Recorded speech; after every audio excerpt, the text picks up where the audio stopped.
Good morning friends. I am advocate Amit Kumar Gupta. अपने income tax के cases की सीरीज़ में आज जो मैं केस आप लोगों के सामने डिस्कस करने जा रहा हूँ उस केस का नाम है Google India private limited versus commissioner of income tax. इस केस में एक बहुत ही इंटरेस्टिंग पॉइंट कोर्ट ने डिस्कस किया। ये केस 17 अप्रैल 2021 को डिसाइड किया गया और मैटर 435 ITR पेज नंबर 284 पे रिपोर्ट हुआ। इस केस के अंदर जब मैटर ITAT के पास था तो ITAT ने कुछ मटेरियल गूगल से निकाला हुआ यूज़ किया और ये मटेरियल यूज़ करने से पहले उस मटेरियल को एसएससी को अवेलेबल नहीं कराया गया। ये इस मैटर में मेन इशू इन्वॉल्व था।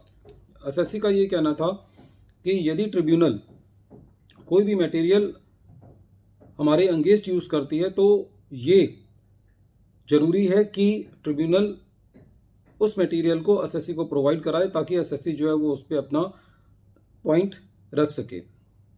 और एसएससी का कहना था कि यदि हमारे पास ये मटेरियल अवेलेबल नहीं कराया गया तो ये प्रिंसिपल ऑफ नेचुरल जस्टिस के अगेंस्ट है।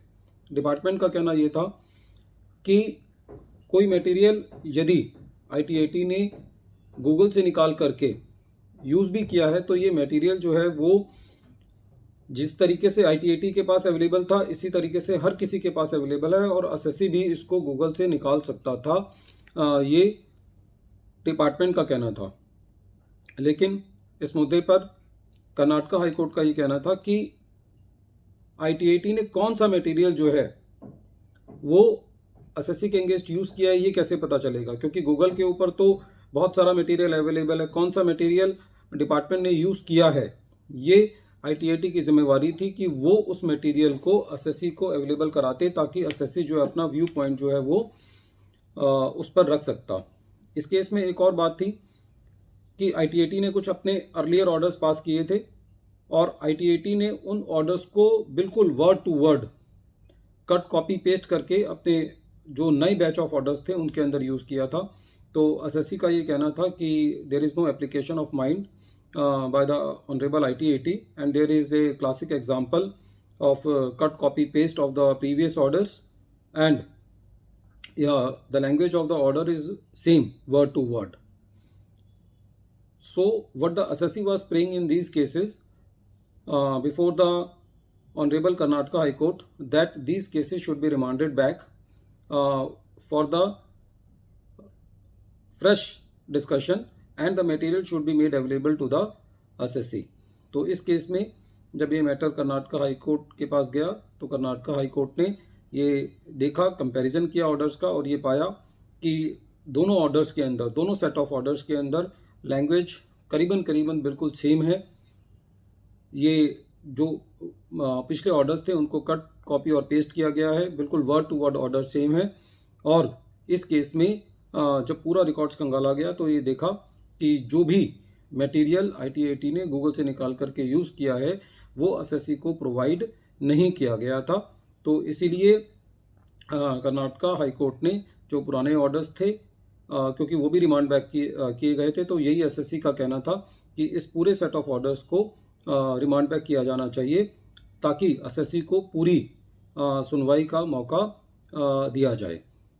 डिपार्टमेंट का एक छोटी सी प्ली ये भी थी कि जहाँ पे प्रिंसिपल ऑफ नेचुरल जस्टिस के लिए एसएससी कह रहा होता है और वहाँ पे कोई प्रेजुडाइज नहीं हुआ होता एसएससी को, तो प्रिंसिपल्स ऑफ नेचुरल जस्टिस को बहुत ज़्यादा अहमियत नहीं दी जानी चाहिए। तो इस बात पे भी कर्नाटका हाई कोर्ट ने डिपार्टमेंट की बात नहीं मानी क्योंकि इस केस में जो एसएससी था उसके पास मटेरियल था ही नहीं जो उसके अगेंस्ट जो है वो इस्तेमाल किया गया था।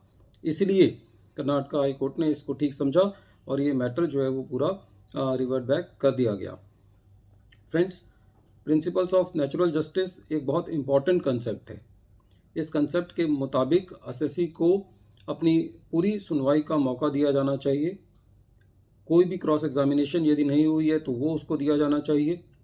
कोई भी मटेरियल ऐसा है जिसके ऊपर डिपार्टमेंट या कोई भी अपीलेट अथॉरिटी उस मटेरियल को एसएससी के अगेंस्ट में यूज़ करती है तो वो मटेरियल पहले एसएससी को अवेलेबल किया जाना चाहिए और पूरा समय उसको दिया जाना चाहिए उसके ऊपर अपने पॉइंट्स रखने का, अपने सबमिशंस रखने का, ताकि जो है वो जस्टिस हो पाए। तो इस केस में जो मेन इशू इन्वॉल्व था वो ये इन्वॉल्व था कि जो भी ITAT ने मटेरियल गूगल से इस्तेमाल किया उसको एसएससी को प्रोवाइड नहीं किया गया एसएससी के अगेंस्ट यूज़ करने से पहले, इसीलिए इन सारे मैटर्स को रिमांड बैक कर दिया गया। It is a very important case where the principle of natural justice has not been followed by the ITAT, and for giving justice to the SSC, the matter has been remanded back to the lower authorities. Once again, I am repeating the name of the case. The name of the case is Google India Private Limited versus Commissioner of Income Tax, and this case has been decided on 17th April 2021.